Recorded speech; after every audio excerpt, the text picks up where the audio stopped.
Republicans in Maine's legislature held a news conference today. They're calling for further investigation into what they say is the tip of the iceberg for fraud in Maine's government, specifically MaineCare.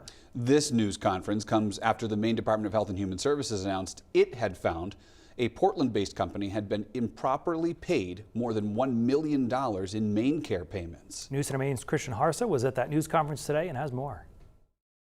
Republican state representatives and senators are saying enough is enough and are publicly calling for Maine Democrats to do more to investigate fraud in the Medicaid system.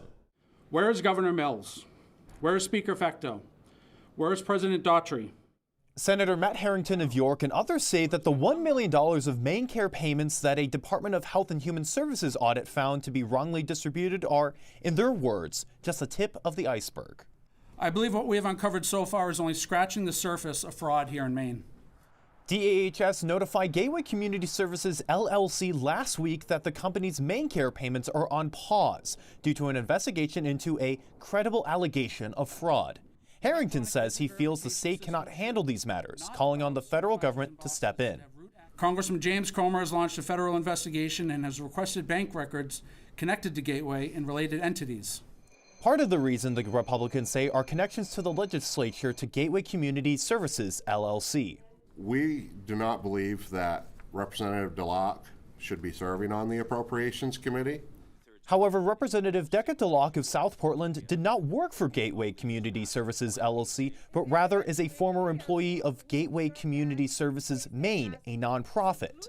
Gateway Community Services LLC's lawyer confirmed DeLocke's employment, writing in part, "Today's press conference provides vivid proof that the conclusory allegations referenced against Gateway are being used as a wedge issue in a high-stakes election year.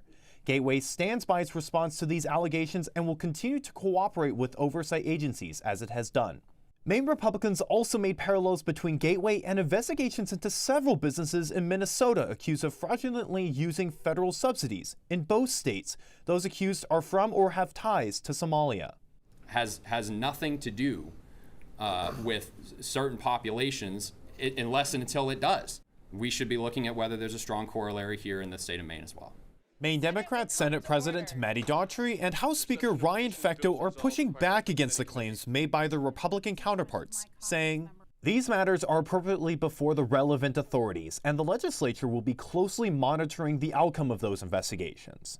The legislature will take any findings seriously and consider what steps may be needed to strengthen accountability." Republicans also spoke to the limited funding that DAHS has to investigate fraud. However, Daughtry's office pushed back against that, saying that there was a committee amendment and a floor amendment that would have boosted fraud investigation funding. However, Republicans voted against that. In Augusta, Christian Harsa, News Center, Maine.